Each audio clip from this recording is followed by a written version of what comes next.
The family that lived with a killer for years. It all started with a simple knock on the door. When Daniel Harper moved into the quiet neighborhood of Maplewood, everyone welcomed him with open arms. He was polite, well-dressed, and always had a warm smile on his face. He helped elderly neighbors carry groceries, mowed lawns for free, and even organized a neighborhood barbecue during his first summer. The Mitchell family quickly became his closest friends. David Mitchell, his wife Laura, their 16-year-old daughter Emily, and 12-year-old son Ryan treated Daniel like family. Every Sunday evening, Daniel joined them for dinner. Ryan called him Uncle Dan, and Daniel never missed a birthday or holiday celebration. To everyone around him, Daniel Harper was the perfect neighbor. But no one knew they were sharing meals with a killer. Daniel wasn't really Daniel Harper. His real name had disappeared years ago, buried beneath fake identities and forged documents. Every few years, he moved to a different town, started a new life, earned everyone's trust, and disappeared before anyone suspected a thing. His greatest weapon wasn't a gun. It wasn't a knife. It was trust. Daniel enjoyed controlling people. Fooling an entire community made him feel powerful.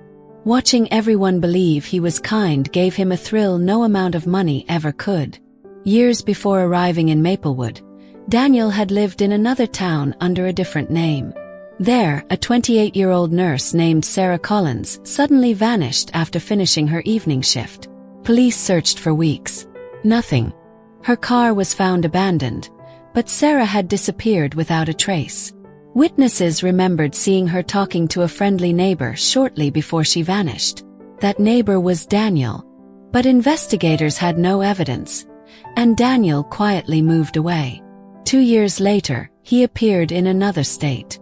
This time he befriended a retired history teacher named Michael Reed. Michael lived alone and trusted Daniel completely. One evening, Michael told his friends he was meeting Daniel to discuss selling some old furniture. He was never seen again. Police questioned Daniel, but he calmly answered every question. He even helped officers search for Michael. His performance was so convincing that detectives removed him from their suspect list. Weeks later, Daniel packed his belongings and disappeared once again. Now he had found Maplewood, his safest hiding place yet. For almost 4 years, everything went exactly as he planned. Until one rainy afternoon, Emily Mitchell accidentally walked into Daniel's garage while searching for Ryan's basketball. She noticed a heavy steel door at the back of the garage with 3 large locks. As she stared at it, Daniel suddenly appeared behind her.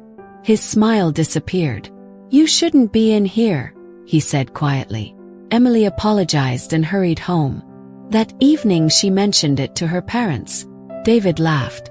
"Dan probably keeps expensive tools in there." Laura agreed. After all, who would suspect Daniel? Emily tried to forget about it, but something didn't feel right. A few months later, another person disappeared. His name was Jason Miller, a 34-year-old freelance photographer who had recently moved into town. Jason often told friends that Daniel was one of the nicest people he had ever met. The night before Jason disappeared, security cameras captured the 2 men talking outside a coffee shop. And Jason was gone. Police treated it as another missing person case. Daniel comforted Jason's worried friends and even volunteered to print missing posters. No one questioned him.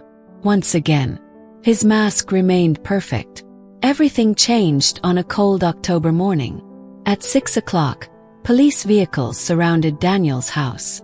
Detectives from 3 different states had finally connected several missing person investigations. One fingerprint recovered from old evidence matched Daniel's real identity. They obtained a search warrant.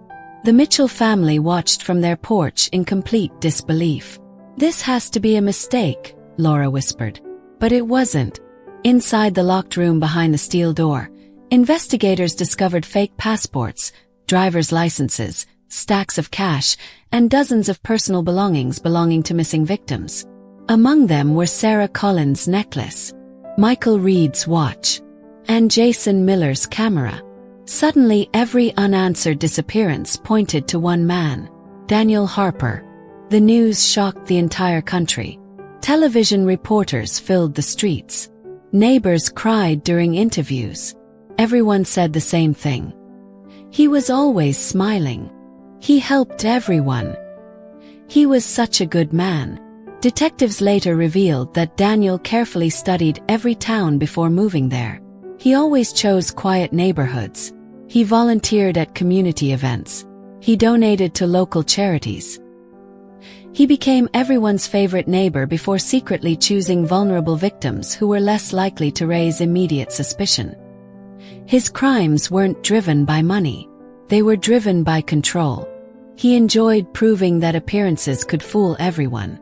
Emily couldn't stop blaming herself. If I had told the police about that locked room, what if someone would have listened? Her father hugged her tightly. You couldn't have known.